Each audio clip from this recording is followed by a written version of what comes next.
Breaking చూస్తున్నాం. పల్నాడు జిల్లా collector కార్యాలయంపై ACB అధికారులు దాడులు నిర్వహించారు. లంచగొండి ఆఫీసర్ను రెడ్ హ్యాండెడ్గా పట్టుకున్నారు. సాగర్మాత క్యాటరింగ్ సర్వీస్కు 37 లక్షలు చెల్లించాల్సి ఉంది. ఈ బిల్లు విడుదల కోసం డిఆర్ఓ మురళి లంచం డిమాండ్ చేశారు.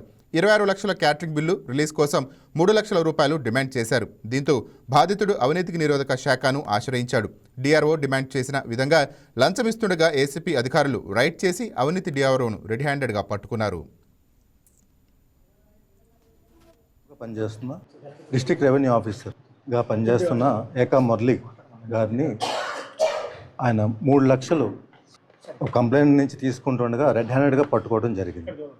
ఈ 3 లక్షలు లంచం అనేది ఆయన 2023లో ఎక్స్సీఎం ప్రోగ్రామ్ సంబంధించి ఒక ఫౌండేషన్ లేయింగ్ ప్రోగ్రామ్ సంబంధించి లంచ్ పార్సిల్స్కి ఒక 41,500 సుమారుగా అన్ని పార్సిల్స్ గాను 37 lakhs బిల్లు ఉంటే అందులో ముందుగా 10 lakhs అడ్వాన్స్ క్లియర్ చేయడం జరిగింది.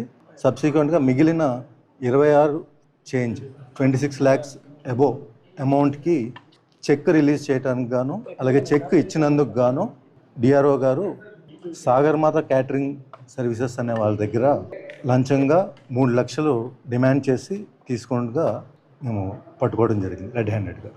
అలాగే అందరూ కూడా 1064కి కాల్ చేసి ఎక్కడైనా అవినీతి జరిగినా కూడా ఎవరైనా డబ్బులు డిమాండ్ చేస్తున్నా లేదు అవకతవకలు జరుగుతున్నా కూడా వెంటనే 1064 టోల్ ఫ్రీ నెంబర్కి కాల్ చేసి మీరు తెలియజేయచ్చు.